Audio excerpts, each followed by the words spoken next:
Well, let's take a look at our next college, and we're going to Missouri this time. We're going to Cottey College. The floor is yours. All right, Cottey College, really interesting school. A very small, wealthy, very wealthy. I'll explain why in a minute. Small in that it only has about 300 students Yep. and very wealthy for its size. So let's pull this up. I'm actually going to refresh this so everything is back to default. So Cottey College. Okay. So first thing I saw was these alarming negative change in net assets from operations.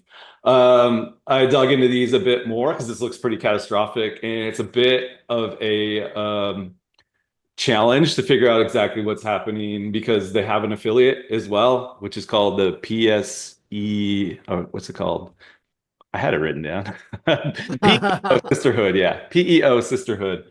And so there's transfers going back and forth. And in these years, actually looks like Cottey's doing quite well. There's actually not doing very well. They're getting money like $3 million from PEO, but I don't know what their arrangement is, their agreement. Back here, it was the opposite. Cottey was giving money to PEO, so.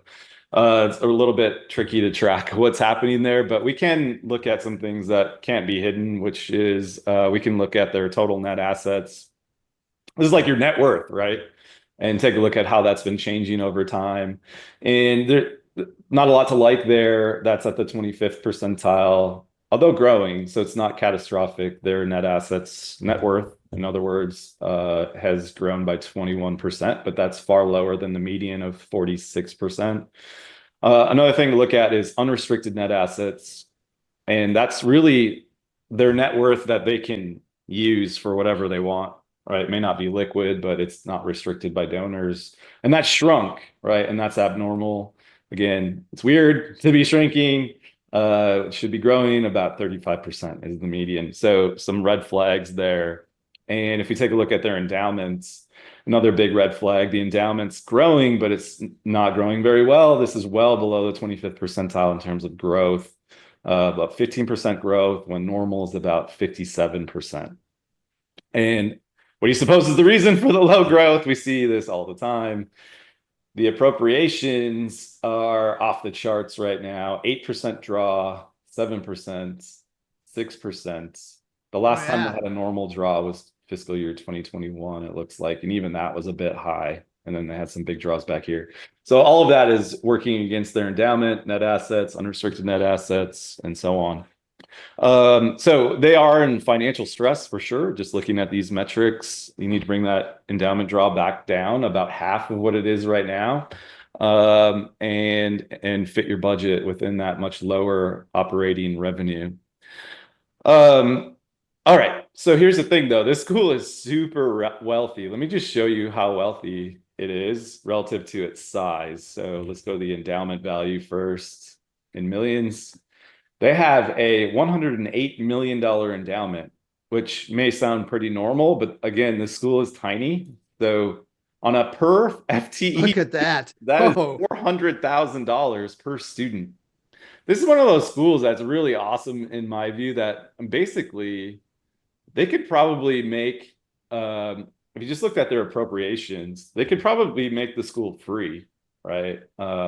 If they set it up right. I don't want percent, I want value. And the reason I say that is their per student endowment appropriation. I know this is too high right now, but it's like $23,000 per student that they just get from their endowment, right? That right. is some schools have a smaller budget total, right? Right, right. From tuition and donations and all that. So they're in a great position, very wealthy. Although these draws are now too big, the draw should really be about at the moment probably about 20K or 15K per student, but still that's massive, right? Just to put that in perspective, let me put Wash U in St. Everybody knows Wash U, right? Yeah. Washington University in St. Louis, one of the best schools in the country, huge endowment. Cottey's right there with them. It's Look at that. pretty amazing, right? The That's a great analogy, Matt. um, amount of assets they have to support their students is off the charts. And um, is a really a cool situation. And because of it, you can see their net tuition revenue. They can basically be free. I said they're not free right now, but let me get Washington up there. Kind of messing up my graph. All right, so the net tuition revenue total is tiny, $2 million, right? It's basically because, yeah, they're small, but they also pretty much are free. I mean, that's really close to free, right? 8,000, no, $1,000, yeah. $8,000 net tuition per student on average, although they've increased it a bit. It looks like with their current financial struggles, they may be charging a higher price right now to bring this up. It's interesting to see that this is near their record high for net tuition per student. Their net tuition revenue is pretty much 2.2 million for the last several years. In fact, this is near the highest it's ever been. And for those that don't know, this is an all-women's college. Yeah, 2.2 million. I mean, this is as high as it's been in a long time, even though their enrollment is falling off, it appears. It's kind of interesting. It's a really cheap school. We wouldn't imagine that they would have problems with enrollment, but especially given the resources they have, they can probably provide, world-class Pretty flat. education. But yeah, so actually enrollment, looking at it now, their last recorded enrollment's only down 8%. This is a projection based on their fall headcount. It's error prone potentially, but it looks like they're looking at a smaller enrollment going forward based on what happened with their fall 2023 headcounts. But it'd be interesting to dig into that and do the strategic compass. We can project forward and see what enrollment's going to look like. But this school just has a ton of resources. And I think it would be pretty easy. And I'll show you some things they can do to balance their budget. Another thing with the last school, we saw that advertising spend was off.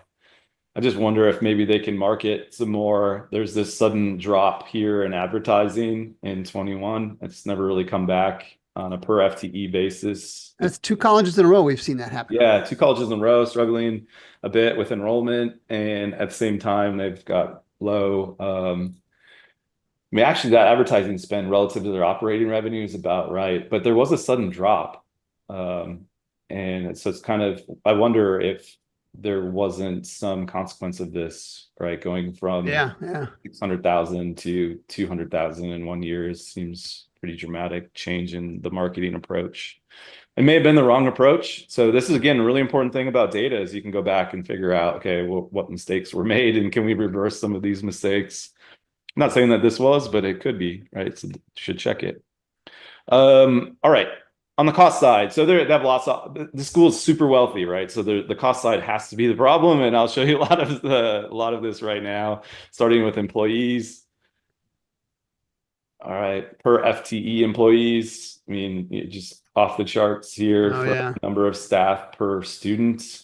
Would that be common for smaller colleges? Because you need it would be, but this is why you can use this chart down here to find other peers that are similar. So I can I won't take the time right now, but you can filter this by other schools that have about 300 students and figure out how many employees they have. You may find that for a school of 300, it's okay. But even given their really, really high operating revenue, that's really high staffing still, really close to the 75th percentile. So again, I think there's room to reduce the staff there. Another thing is, it may not just be the staff count, it could be the compensation. One thing that I flagged here, which I haven't shown on the show before, is I have benefits spend. Where am I seeing it though? Other employee benefits. Yes. Okay, we have this like skyrocketing benefits spend here in 2023. That's curious. Per FTE, it's really high. Raw value. Yeah, increased from 1.5 million to 2 million. I would double check what changed with the benefits package here. This looks to be a significant change. And it's quite high relative to their revenue again and relative to their student body size. So what this means is it could be a combination of too many staff, as we already saw, and an overly generous benefits package. I'll just say I've worked with clients where they had a 12%, one example was a 12% contribution to retirement. Turns out that was really high relative to their peer institutions. They also had a very expensive health insurance plan they were able to get a different plan that offered similar benefits for far cheaper. So those are things they can look at here. I'd look at that benefits package. More stuff here that I don't often show, but is worth mentioning. The travel budget again, super high, even though their revenue is really high, right? Take a look at that travel budget, what's going on there. Curious thing is I have conference spend, like, and that's super low, right? It's Goodness. zero, right? So there could be some issues with accounting, or maybe all that travel spend is just people flying around, not going to conferences, just doing something else. I'm not sure. I think it's yet another example of the data being the source to ask important questions. Yeah.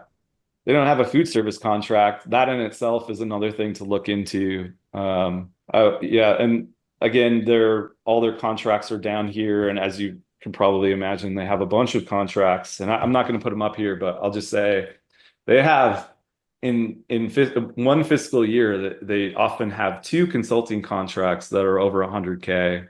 That's not normal. They also have what else?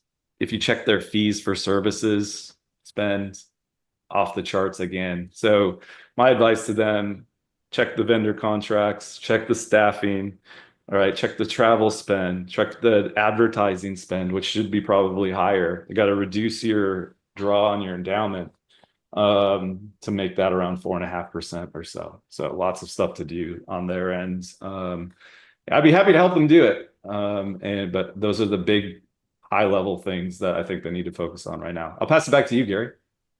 Yeah, and as I bring my screen up, for those that are interested in the advanced financial compass that Matt uses for his part of the show, and you hear him reference the strategic compass. And again, the best way to approach that is drop me a note, and I'll leave contact information in the show notes, and we'll do a demo. We'll show you the example of an actual strategic compass. We can talk about how it would apply to your college. Matt may or may not join us for that conversation, but it provides an in-depth analysis, Matt, that I don't think anybody else anywhere provides. Is that fair? Yeah, and we make a report. We have a bunch of meetings with you. We do follow-up research, lots of valuable stuff that we can provide for way cheaper than 100K. I'll just Yeah, say. yeah, as we found out again. And so drop me a note. I'll be glad to set up a time to do a demo of the product for you and you can decide, of course, if it's good for you or not. Let's take a look at the 2025 College Viability app. This is the executive analysis version. Graduation rates. We're looking at 4-year graduation rates for Cottey. Not exceptional, but they're averaging above 50%, and that's my threshold. They're not as high consistently as Franklin and Marshall or the last college that we'll look at. Let's take a look at their admissions yield, just to make that a theme today also, Matt. Their admissions yield, interesting, was 40%. Look the drop.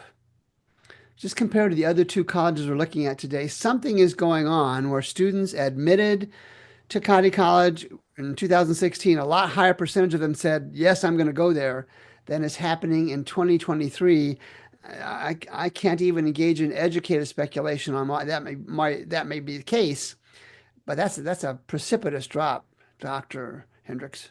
Yeah, it could be related to that higher price that we saw, but it seems really high because the price is low overall, Price right? is low, yeah.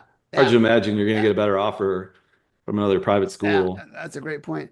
And then interestingly, this time the 2025 college majors completion app. We look at that at the college level, and we look at it by major, by market, and look at the number of associate degrees. Now, I didn't know this until I did the research on this college. Look at the numbers for their liberal arts associate degrees in 2020 through 2023. I didn't even know Cottey College offered associate's degrees because when we look at their bachelor's numbers, they're minuscule. Hmm. So we're going to have to take a look and see what exactly the offerings that Cottey College focuses on, and the graduation rates could still be accurate, but that's a heavy associate degree program there. Right. And most of those are on liberal arts and some other liberal arts kind of topics, I guess. Liberal arts majors as well on that college. Cottey College is a rural college in the middle of Missouri somewhere. Matt, what's your assessment? Well, I like it. I mean, they have great resources. It's hard to hard to ask for more assets to be running a school of that size. So I just wonder if the assets are being allocated efficiently. There's a lot of spend in various areas that don't seem to be closely linked to the mission, just on a high level. So if I were a board member, I'd ask questions about that travel spend, the contractor spend, the staffing, you know, dig deep in all of that stuff and figure out how to make the budget sustainable and fit within this massive endowment draw that would be sustainable of about $15,000 per student. Seems like an easy ask, but maybe they try to do too much with their budget. And I'm going to go back to the endowment draw at Cottey College because we talk about this on many of the colleges we review on the show. And let's speculate. What happens if they don't get that endowment draw down to around that 4.5% level in the coming decade? Yeah, their endowment will just continue to flatline or grow much slower than other schools. And eventually their huge advantage right now is that they have all of this money that they don't really have to earn in sales, right? They don't have to make net tuition revenue to make 15K per student. Right now, 15K per student is a decent amount of money, but in 30 years, that's probably not going to be very much money. So that's the risk, right? If your endowment doesn't grow faster than inflation, you're going to have as their board is looking at that fiduciary responsibility to make sure Cottey College stays in existence into perpetuity, that's really a big deal. Yeah, it's just going to make them harder and harder for them to compete the more their endowment growth falls behind other competitors, right? So you just got done watching the financial health and viability review of a college you're interested in, a college you want to follow. And you heard Matt Hendricks, you heard Gary Stocker talk about some of the observations that the data that you see, both in the private college advanced compass and in the college viability apps and the college majors completion apps, it's the data you can use to make more informed decisions. Now, can you get this anywhere else? I don't know, Matt, that this kind of data is available anywhere else, especially at the rates that we have. So drop me a note. Again, I'll have contact information in the show notes. Drop me a note. If you have some interest, let's do a dog and pony. Let me show you the apps, more specifically to what you want. Let me show you the Strategic Compass, which is a phenomenal tool at a price that is so low that you will want to buy two of them. I'm being silly, but they're great tools, and you're going to find your competitors using them. And if your competitors are using them, you're going to find yourself at an even more competitive disadvantage because they're going to have data to make decisions that you aren't. So for Matt Hendricks, I'm Gary Stocker. Thanks as always for watching the show. We'll be back next week with 3 more colleges to review on the College Financial Health Show. We'll see you then.